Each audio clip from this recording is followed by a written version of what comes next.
Abra sua Bíblia em Mateus capítulo 27,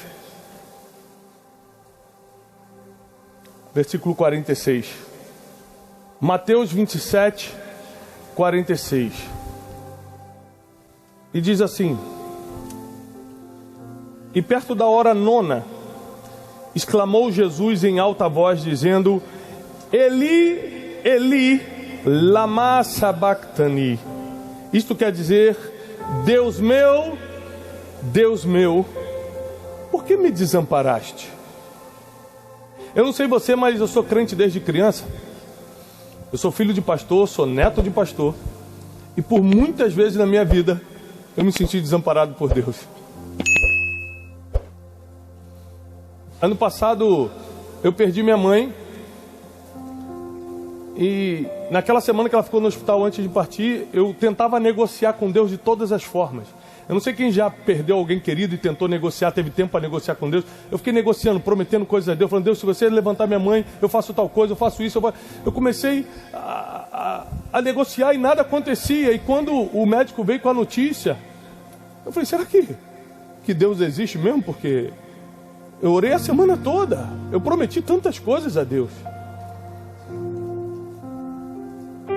Por muitas vezes eu me senti desamparado. Eu lembro quando eu quebrei. Alguns anos atrás eu quebrei emocionalmente e financeiramente, mas assim, de uma depressão profunda. Nessa depressão que hoje o pessoal escreve, não, sente uma tristeza e fala que está em depressão. É depressão clínica mesmo, não consegui sair de casa, não consegui tomar banho, não consegui fazer nada. Todo telefone que tocava era para me cobrar, era para me ameaçar. E no meio dessa situação eu olhei para cima e falei assim: será que você existe mesmo? Porque a minha vida toda eu fui dizimista e ofertante. Como é que eu estou passando por essa quebra? E eu tentava encontrar motivos pelo qual Deus estava permitindo aquela situação. Mas não é possível, porque tem coisas que você plantou para colher. E até é difícil você orar quando você sabe que o que está passando é a colheita do que plantou. Você vai orar para quê? Se na Bíblia está escrito que você vai ter que colher o que plantou. Agora tem coisas que são inexplicáveis. Você não sabe por que está passando. Tem perdas na nossa vida que a gente nem imagina por que estão acontecendo. A gente fez tudo certo, o marido do nada foi embora. A gente fez tudo certo e a pessoa que prometeu casar na semana ou no mês antes falou que não vai mais. A gente fez tudo certo e o patrão mandou embora, fechou a porta. A gente não sabe explicar certas perdas. Nós não sabemos explicar certas dores da vida. E é muito difícil acreditar numa música como essa, quando tudo que você vê é choro. É fácil a gente cantar aqui, ó, milhares de pessoas reunidas, todo mundo levantando a mão na mesma fé, e a gente cantar: tá chorando porque... Você vê todo mundo cantando e você vai junto. Se você tem um Deus que cuidar... Aí você fica arrepiado, é tudo. Você fala: nossa, Ele sabe de tudo que você tá passando.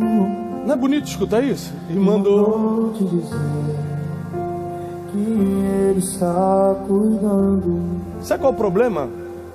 É quando você está sozinho no teu quarto, tendo que ruminar sua dor, tendo que ruminar a facada nas costas que você acabou de levar.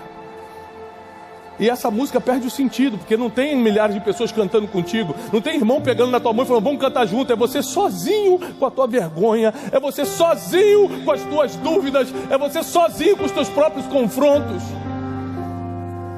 Aí muita coisa perde o sentido. A maioria das palavras proféticas que eu recebi na minha vida perderam o sentido quando eu estava quebrado. A maioria das palavras proféticas na minha vida perderam o sentido quando eu perdi algo que valia muito para mim. Então, é muito bonito a gente cantar certas coisas, a gente ler certas coisas quando a gente está reunido, mas no dia a dia é que a gente mostra quem é de verdade. E essa madrugada eu tive uma experiência com Deus, e é sobre isso que eu quero pregar hoje. Eu cheguei de viagem ontem do exterior. Eu estava muito cansado, vindo de uma série de atividades fora. Fui lançar um livro fora do país. Aliás, você que não tem ainda o livro especialista em pessoas, ainda dá tempo para Deus te perdoar desse pecado. Esse livro está ajudando milhares de pessoas. O livro Especialista em Pessoas vai mudar muita coisa na sua mente. E nós estávamos lançando esse livro, cheguei cansado ontem. Aí passei o dia todo ajeitando as coisas, fiquei quase 10 dias fora. Você fica ajeitando as coisas, ligando para o escritório, está tudo bem na empresa, como é que está isso, como é que tá... Pronto, está chegando a hora de dormir. Vou botar o sono em dia, estava cansado, A Janine entra no quarto e fala assim: Tiago, bota uma roupa, porque o Joaquim está passando mal, a gente precisa ir para o hospital. E eu, como um bom pai, eu falei: é muito sério para eu ir? Ela falou: você vai comigo. Eu falei: claro, sim senhora. Eu descobri um segredo para ser feliz no casamento. Estou 17 anos casado. É falar sim senhora para tudo. Parou as discussões lá em casa. Eu até fiz a figurinha de WhatsApp, sim senhora, com a minha imagem, mando para ela. Ela falou assim: quando você pousar em Fortaleza, me avisa. Eu mando a figurinha, sim senhora. Pronto, acabou as brigas. Uma maravilha. E eu falei: tá bom, me arrumei e fomos. Ela falou: é rapidinho. Ele está muito fraquinho, deve ser só para o médico ver como é que está isso, aquilo. Entramos 10 horas da noite, saímos 9h15 da manhã. E quando entrou, o médico começou a medir um monte de coisa. E pela fraqueza que ele estava, a primeira coisa que o médico falou assim: vamos tirar a glicose dele. Eu nem sabia que criança de 4 aninhos, eu tenho 4 filhos. A gente planejou 3, veio 4. Que Deus é assim, né? Faz mais do que a gente pensa, imagina. A gente pensa que vai chegar uma conta no final do mês, chegam 8 boletos. A gente pensa que o cartão de crédito vai vir R$1.000. Quando chega o cartão, você bota até a culpa no diabo. Satanás, não é possível. Porque o crente adora ir no shopping comprar pela fé, é uma maravilha. Não tem R$1, pastor Lucinho. Vê uma bota que não pode comprar, as irmãs, fala assim: pela fé eu declaro. Aí pega o cartão, dá na mão do vendedor, mas olha como é que é a mulher de fé, fala assim, ó: se passar, é de Deus.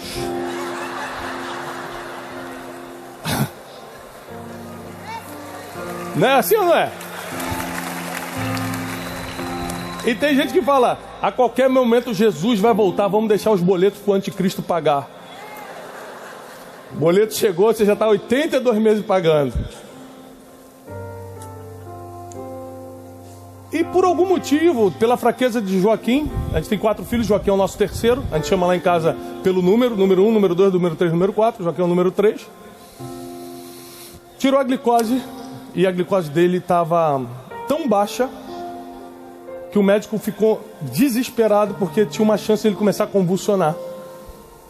Então rapidamente decidiram furá-lo para tentar colocar soro e glicose direto no sangue. Quando seguraram o braço dele, o Joaquim olhou no meu olho e falou assim: pai, começou a chorar, você vai deixar fazer isso comigo? E na hora eu peguei o braço do enfermeiro e falei: peraí, vamos esperar. E aí o médico falou assim: olha, nós temos que rápido intervir. E aí o Joaquim me olhava com os olhos lacrimejando e falou: pai, não deixa me furarem. Eu comecei a chorar junto, falei: meu Deus, o que eu faço? Porque ele é muito magrinho, quem já viu o Joaquim na internet, é muito magrinho, bichinho, tadinho. Falei: a agulha vai passar o braço dele, é um toquinho. E eu ficava: enfermeira, você sabe fazer isso? Ela: senhor, trabalha há 30 anos nisso. Eu falei: não é suficiente 30 anos, como é que pode? Começou agora, já quer furar meu filho? E o Joaquim falava: pai, por favor, pai, eu te imploro, pai, não deixe eles fazerem isso. Quando a mulher botou a agulha, ele falou: pai, me protege. E eu não tinha o que fazer, porque eu tive que tomar uma decisão ali. Se eu me metesse na dor que ele estava sentindo, ele poderia morrer naquela noite. Se eu pudesse colocar o nome nessa palavra de hoje, eu colocaria: existem dores que te livram da morte. Existem dores que te livram da morte. O problema é que tem dor que você cria e tem dor que Deus envia. E a que te livra da morte é que Deus envia. Porque existem muitas dores na nossa vida que nós criamos. Existem muitas dívidas que nós fizemos. Existem muitas pessoas que estão machucadas conosco que nós mesmos ferimos. Existem muitas situações difíceis para resolver no casamento, resolver na nossa saúde, e nós tomamos a decisão de ir lá e fazer acontecer negativamente. E agora estamos colhendo tudo isso, ok. Mas e as dores que você não fez nada por merecer? Você não plantou nada e chegou na sua vida. O Joaquim estava tendo uma virose, ele não fez nada para ter aquilo. Simplesmente entrou no corpo dele, colocou ele na cama, e no meio da madrugada começou a acontecer um problema. Vai agravar a situação. Ele com glicose e com soro direto na veia, a glicose não subia. Ele estava com 47, 48 de glicose, ele podia a qualquer momento começar a convulsionar, os médicos correndo de um lado para o outro, chamando um monte de equipe, chamando um monte de coisa, o garoto assim, tremendo, com os lábios rojos, pai, me ajuda, eu não sabia o que fazer, eu orava, eu ficava de joelho, pegava a Bíblia, prometia tudo para Deus.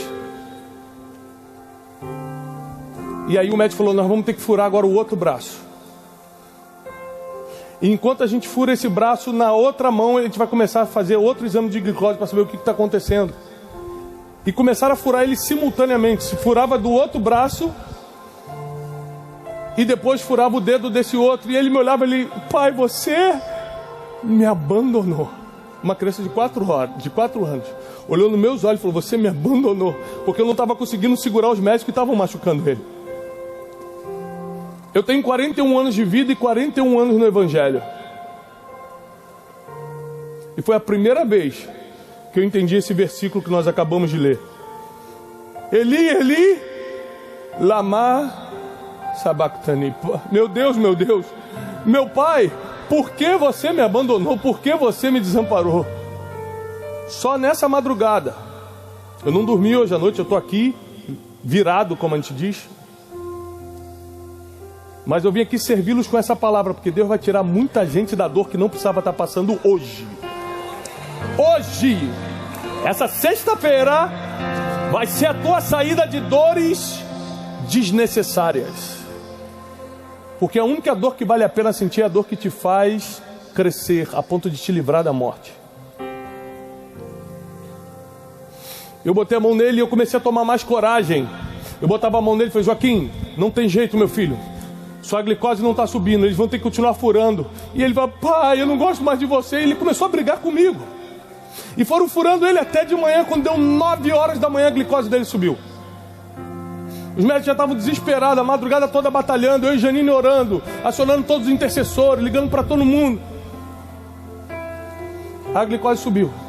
Fizeram um novo exame e deram alta. Pode ir. No carro ele cruzou o braço e veio brigado comigo.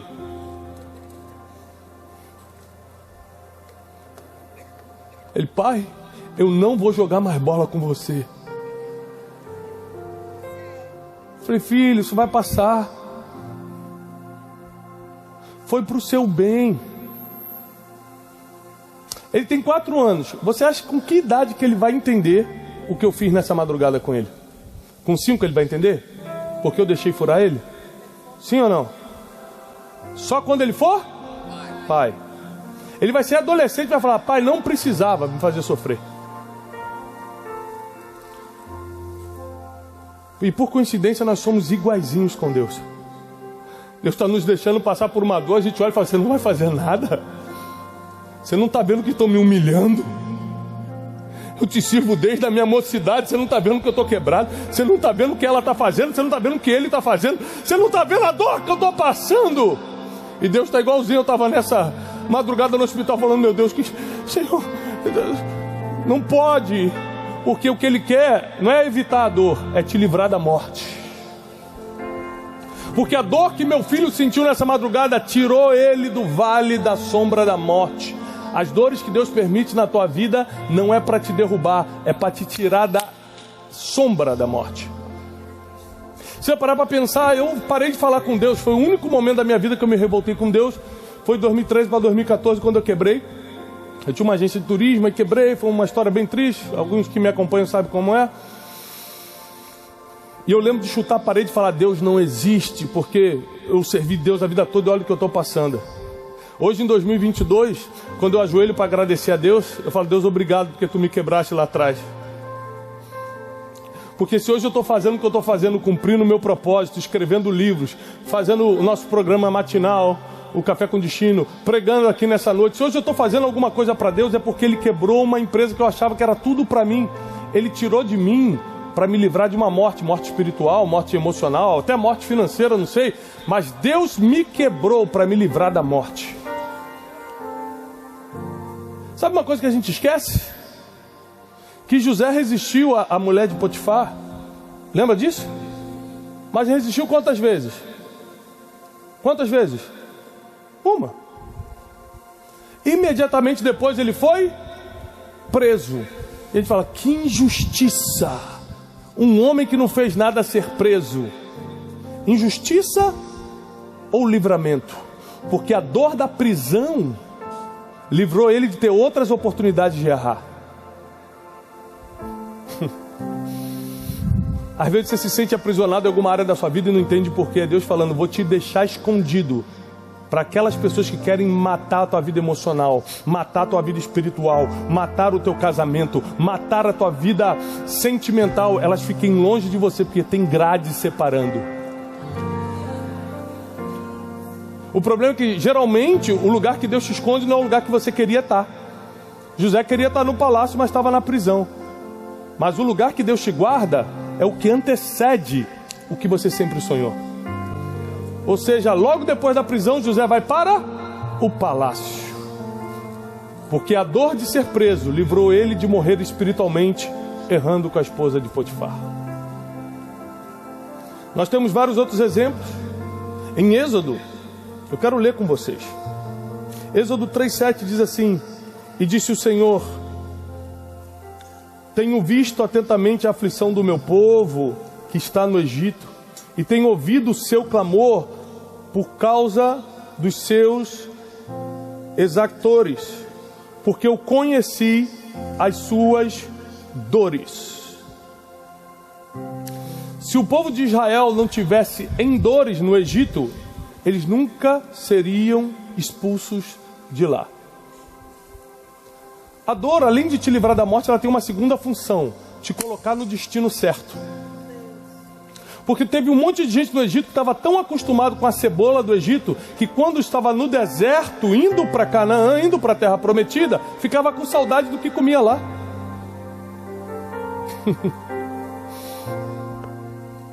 Esses dias, todo domingo de manhã, às 10 horas da manhã, eu subo uma pregação no YouTube. Domingo passado eu subi uma pregação chamada Os 3 Níveis de Fé.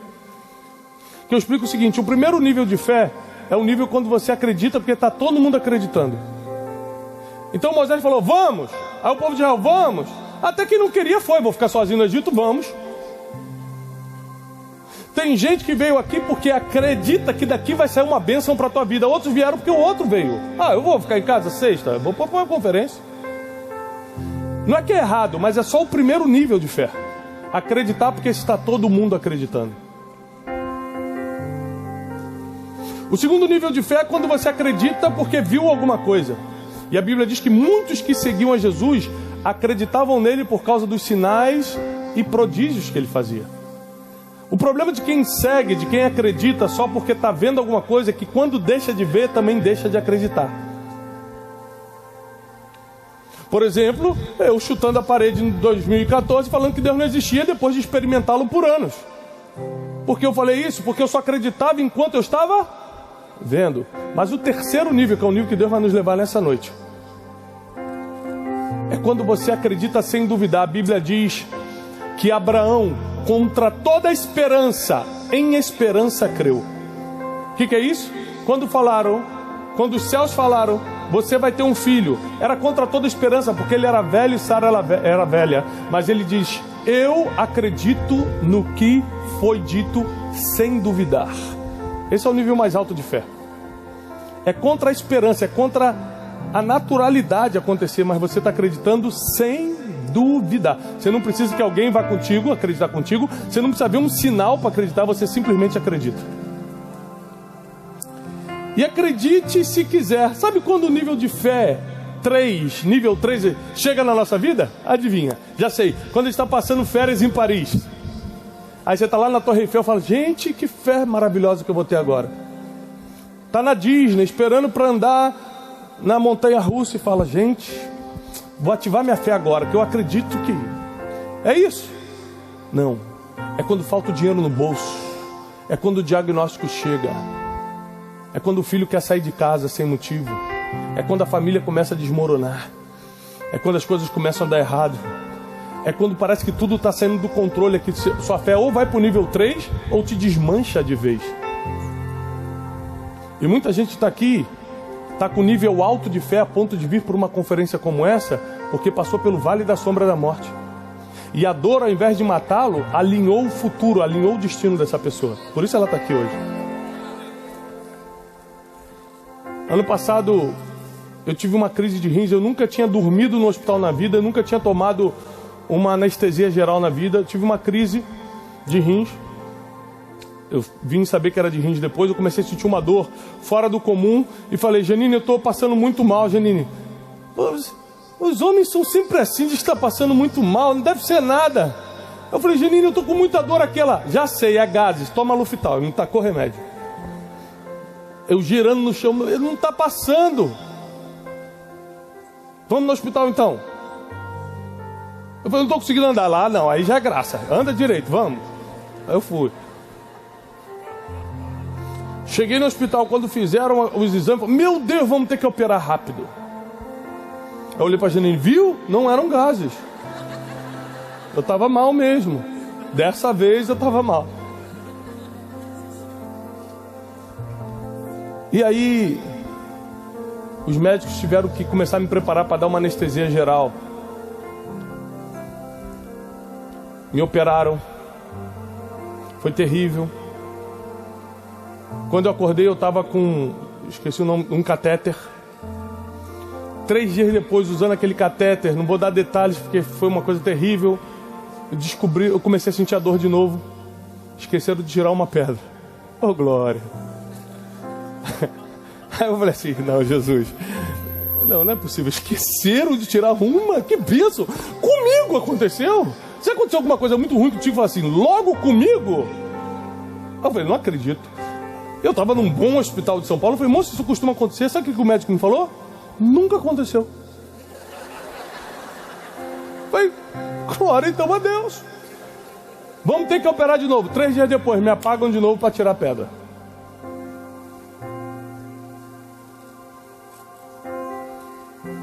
Quando eu acordo e começo a sair daquela situação, eu vou fazer aquela consulta de revista para saber se você está bem. Eu falei, doutor, por que eu tive isso? Ele falou assim, porque você bebe pouca. Você bebe pouca? Então você já sabia disso. Eu também, mas nunca bebi. Pensa no homem que está bebendo 3,5 litros de água todo dia agora. Porque a dor que eu passei me fez perceber que eu nunca mais quero senti-la novamente. Só que para que eu nunca mais a sinta novamente, eu preciso tomar uma atitude. Qual é a atitude? Tomar? Vou até tomar um pouquinho agora, que me deu até uma dorzinha só de falar aqui, deu uma pontada. É hipocondríaco, né? Fala e já começa a sentir. Tô tomando muita água. Aí fui fazer uns exames, fui fazer aquele exame geral, como é que fala? Check-up. Uns 3 meses atrás. Os caras pegaram meu exame. Nossa, tá muito bom esse exame. Muito bom. Todas as taxas boas, maravilha. Então, ó, se você continuar nesse ritmo, vai ver 10 anos a mais do que você viveria. Aí ele pegou meus últimos exames, antes da questão dos rins. Ele falou, meu Deus, aqui você ia morrer. Colesterol alto, glicose, tudo ruim. Mas o que aconteceu? Quando eu comecei a tomar muita água, eu falei, já que eu estou tomando muita água, eu também vou comer menos. Quem sente Deus te falando que você precisa comer menos? Você está sentindo isso? Terra, ali ó. Tem um assembleano ali que já gritou, sou eu, é comigo. Está sentindo que Deus está falando assim? Come menos, meu filho, para que tudo isso? Aí eu falei, quer saber, eu vou começar a comer menos também. Conclusão, a chance de eu viver 10 anos, ou 15, ou 20 mais do que eu viveria, é muito maior, segundo os médicos. E sabe por quê? Eu comecei a ter essas atitudes? Porque eu senti muita dor. A dor é um presente. A dor é um presente. Se eu não tivesse sentido a dor nos rins, eu poderia partir mais cedo. Porque sem água no corpo, me alimentando mal, com o ritmo de vida que eu tenho, com o estresse do dia a dia, do trabalho, do instituto, viajando, fazendo as coisas, eu poderia partir. Mas algumas madrugadas no hospital me fizeram repensar minha vida toda. Enquanto você está reclamando porque tem gente te furando, o pai está te olhando e falando: mas eu estou aumentando a sua glicose, não tem jeito. Mas eu estou te livrando da morte, não tem jeito. Mas eu estou te ensinando algo que no futuro você vai saber exatamente como fazer, porque passou por isso aqui. Nada vale mais do que a experiência. Repete: nada vale mais do que a experiência. Vou te provar. Descobrem que você precisa operar o cérebro rapidamente. Descobriram um tumor. Precisam retirar hoje. E aí, quando você já está com a cabeça raspada, já está deitado no hospital, chega o médico e se apresenta: tudo bem, meu nome é Dr. Fulano. Você já está todo marcado aqui para cortar em sua cabeça. Eu falo assim: e por ética eu gostaria de lhe avisar que é a primeira operação que eu faço. Eu nunca abri uma cabeça. Você já começa a tremer, né? Aí ele: não fica nervoso não. Eu fiz 8 anos de faculdade, tá tranquilo. Você ficou tranquilo com essa informação? Ninguém fica. Então me diz uma coisa, de verdade, você prefere ser operado por um homem que fez 8 anos de faculdade, mas nunca operou uma cabeça, ou quem nunca entrou numa faculdade, mas operou 2.000 cabeças e deu tudo certo? Sua vida que está em jogo, decide aí. A gente vai na experiência. Na hora que a nossa vida está em jogo, a gente vai na experiência. É por isso que Deus está deixando, ou permitiu lá no passado, você passar pelas dores que passou. Porque Ele está te dando uma experiência que ninguém tem mais. Ele está te dando uma história que ninguém tem mais. Ele está te dando um jeito de lidar com as coisas que ninguém tem mais. E é isso que vai te levantar nos dias mais difíceis. É isso que Ele vai usar para você levantar agora a dor de outras pessoas. Diploma é muito importante. Mas ninguém está aqui por causa do meu diploma. Dinheiro também é legal. Mas ninguém está aqui porque ninguém sabe quanto eu tenho na conta bancária. Ninguém está aqui por causa disso. Quem quer me escutar, ou escutar qualquer preletor, quer escutar pela experiência que ele tem para passar. Pelas coisas que ele sobreviveu nessa vida. Pela experiência que ele tem com Deus. É por isso que a gente está aqui. E a gente perde tanto tempo buscando coisas que não vão definir a nossa vida. As dores que Deus permitiu até hoje foram para te livrar da morte. Se você parar para pensar aqui, pensa nas maiores dores da sua vida. Quem aqui, na adolescência, na juventude, perdeu o amor da sua vida e chorou muito? Ficou até em depressão. Não precisa levantar a mão, não quer ver se você está casado hoje. O marido só olhando assim: Lembrou de alguém que você chorou no passado? Você já teve a experiência de encontrar essa pessoa 20 anos depois? No mercado, olhar e falar assim: Deus, obrigado pelo livramento. Pegou? E aí você está no mercado e de repente você olha e fala: meu Deus, que livramento. Viu? Eu preferi que você chorasse com 17 anos, dissesse que eu não existia, que eu não te amava, para agora você chegar no mercado, olhar e falar: graças a Deus. Você imagina que quando eu mais discuti com Deus foi quando eu quebrei, e eu falo, e hoje eu boto o joelho no chão e falo: Deus, obrigado, Senhor. Se você deixasse eu decidir, eu ia preferir ficar atrás de uma mesa vendendo passagem aérea, não tem nada contra isso. Só que não era o meu destino, não era o meu propósito, eu não estaria aqui hoje. Eu não teria escrito os livros que eu escrevi e ajudei tanta gente. Deus não poderia estar usando o dom que é em mim, porque eu estaria preso atrás de uma mesa de escritório. Você precisa entender que existe um projeto divino na sua dor. E você não está aqui por acaso, não. Você está aqui porque dessa conferência vão sair pessoas que vão ser usadas no Brasil e no exterior. O seu testemunho vai salvar muita gente. A sua história vai restaurar muita gente. Aquilo que você via lá atrás como vergonha, você vai começar a chamar a partir de hoje de testemunho.